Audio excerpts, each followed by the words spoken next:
তবে খাবার পুড়ে যাওয়া মানে তো আর পুরোপুরি নষ্ট হয়ে যাওয়া নয়। কিছু সহজ পদক্ষেপ সঙ্গে সঙ্গে নিতে পারলে রান্না করা খাবার থেকে পোড়া গন্ধ দূর করা যেতে পারে।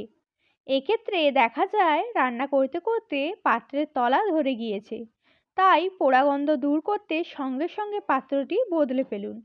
পোড়া অংশটি খাবারের মধ্যে মিশে যাওয়ার আগে এটা করুন, এতে পোড়া গন্ধ থাকবে না।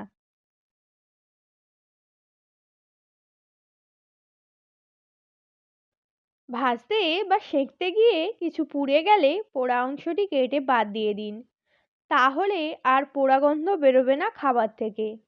খাওয়ার সময়ে কারো কোনো সমস্যা হবে না।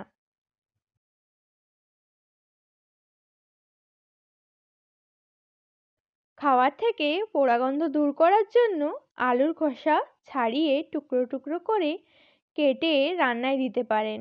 আলু সঙ্গে সঙ্গে এই গন্ধ শুষে নেয়।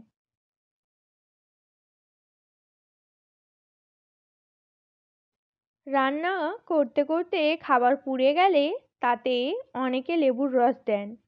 লেবুর রসও খাবারের পোড়া স্বাদ দূর করতে সাহায্য করে। পোড়া খাবারে বাজে স্বাদ দূর করার বহু অনেক পুরনো পদ্ধতি এটি।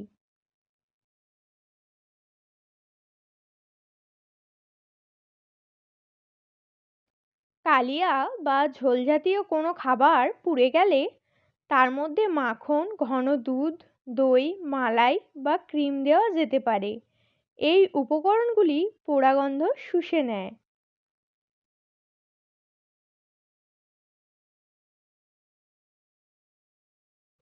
কিছু ক্ষেত্রে খাবার পুড়ে গেলে তাতে দারুচিনির গুঁড়ো মেশাতে পারেন।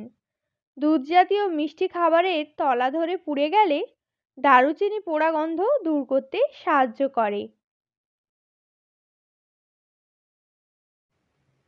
Thank you for watching.